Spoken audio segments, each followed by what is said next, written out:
everybody, and welcome to a new episode of Conversation with Claude and Sasha. Don't do that when I'm introducing, like you startled me. So welcome to this new episode. Today it's a special episode about TezDev. So we're going to talk about the experience that we had at TezDev, the magical things that happened during that event that happened in July, at the end of July 2023. Yeah, so it was one day in Paris. So there were a lot of people from the Tezos ecosystem that came. There were a lot of talks. Some people presenting different aspects of the Tezos ecosystem. There were a lot of people that make the Tezos ecosystem. A lot of them that I knew already, so it was very nice to see them again. A lot of them that you met for the first time. Yep, that was great. I think it was very interesting, to meet those people because you probably interacted with them online. Yeah. So it was nice. Is there like somebody that you met, that either was very different from what you expected or was very friendly? Well, I think everyone was very friendly. Yeah. I'm not sure if there was anyone very different. I did get to meet a long-term hero of mine. Who is that? That's Martin, who works on Blockborne. Oh, okay. For anyone who's not familiar, probably hasn't played League of Legends. He is a very famous commentator from League of Legends. But nowadays he works, so he was the director of Misfits, which is sponsored by Tezos. Okay. And he works for a company called Blockborne, which is one of the co-founders, which is just a cool gaming company, and they use Tezos. They're inbuilt on Tezos for their reward system and stuff like that. So that was really cool meeting him. He gave me a lot of his time, which was very nice. Asked him lots of questions. He was very excited, personally, about the EVM rollup. That was being talked a lot about that day, right? There was discussions going on there. So obviously it's early days for Etherlink, but there were definitely some good interest in terms of from gaming companies. There's always interest for EVM compatible chains. So that was really interesting. How about yourself? Was there anyone that you've met so many people? Was there anyone you met for the first time, even now at TezDev? Yeah, so actually I met one of my heroes, Michael Zykin from Baking Bad. Oh yeah. We know each other for 4 years already. Actually, he's the one who offered me my first job on Tezos. And you haven't met him in person before? No, it was the first time.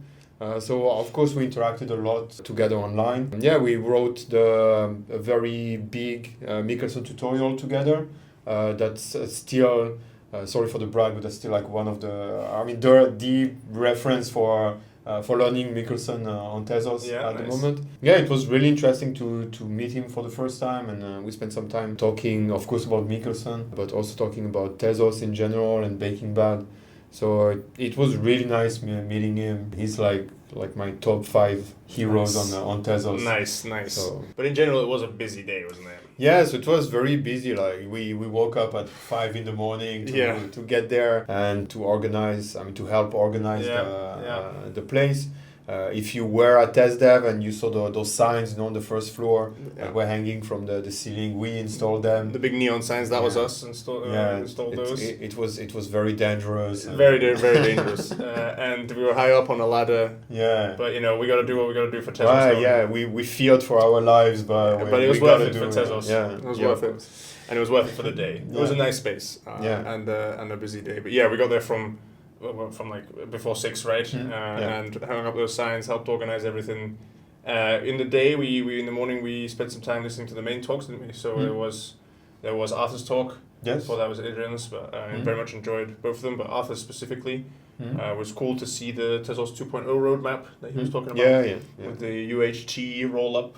What did you think very quickly about the idea of having one big roll-up that would be, the UHT roll-up that can be like EVM compatible, Michelson VM compatible, all these other things. What do you think about that? Yeah, I think it's a good idea. I know that we are in a decentralized ecosystem, but it's also very nice to have a little bit of centralization in some aspects of the tech, and having like one big roll-up where you can just go and develop stuff directly on that instead of having to think about setting up your own roll-up and all the hardship that there is around that. So it's nice to have something that will be there and that the developers can just use to build whatever app they want to build. Yeah, I think it's kind of a cool idea that hasn't been broached before. Imagine having one roll-up with multiple RPC endpoints, one being an EVM RPC endpoint, right? Kind of like we have on GhostNet now, right? There's an RPC endpoint for GhostNet, an RPC endpoint for EVM roll-up on GhostNet.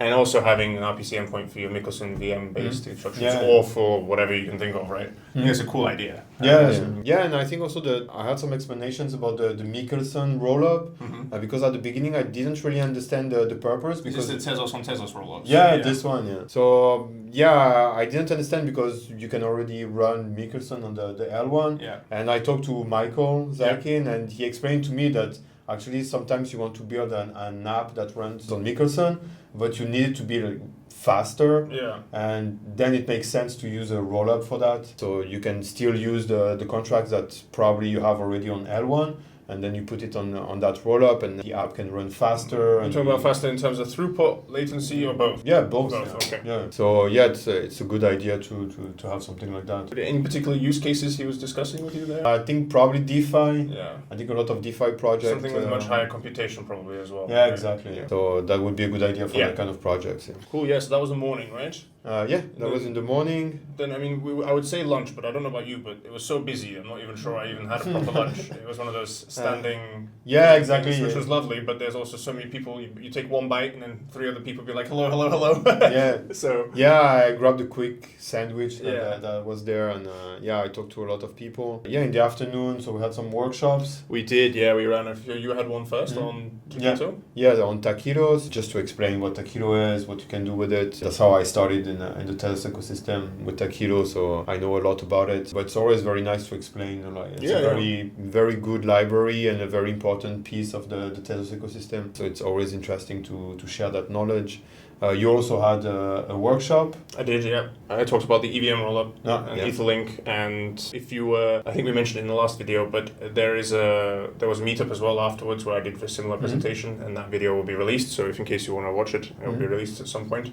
Which was I just discussed. So Etherlink had just been announced, basically like the day before or something, right? Exactly. Yeah, the day before, because that we were at EFCC for that, right? So TezDev was right after EFCC. It was just a call to action for people to try out things. So we had deployed a block explorer. You deployed a little app, right? tacos.tezevm.xyz. People can check out, and it was just to get people excited about explaining maybe a little bit like the basics of what a rollup is and what it can provide you and Etherlink and stuff.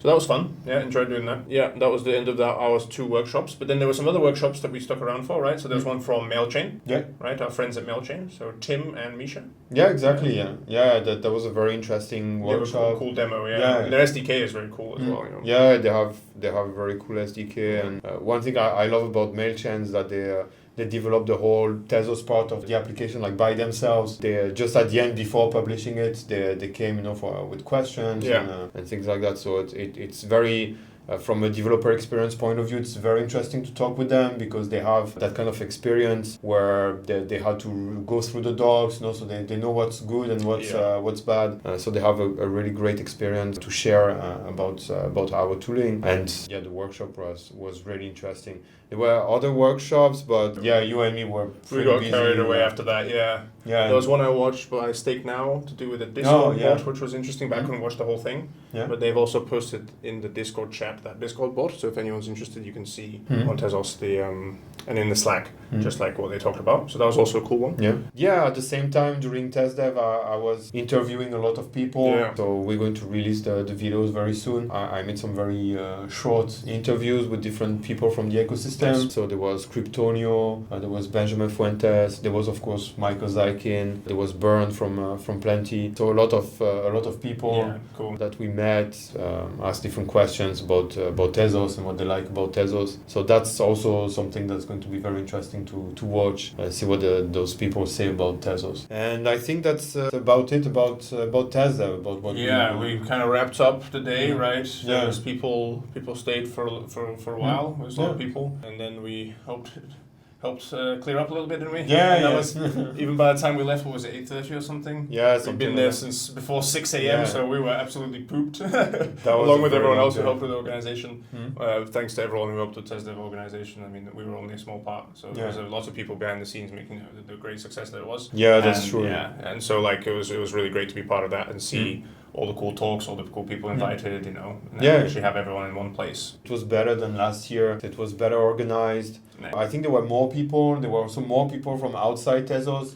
I talked to a few people that were not in the ecosystem Yes. already, but were interested in Tezos. That was very nice to have those people come. Definitely some people from our croissants So, as well. That was, yeah, that was yeah. nice to see. I've had a couple of people come up to me and was like, yes, I came. After the Yeah, croissants. yeah, I scanned the I think QR on the code. numbers as well, we saw Mhm. quite a few people come as well. So that was Yeah, really good. so, yeah, it was very nice to see all those people. And I'm sure that TezDev 2024 is going to be even better than this year. Yes. So I'm looking forward Looking to forward to it as well, yeah. Okay, so thank you very much, Sasha. It was a pleasure as always, Claude. Yeah, so I will see you in the next episode. Yes, and we will Okay. see you And in see the you. next episode. Okay, have a good day. See you in the next one. Bye.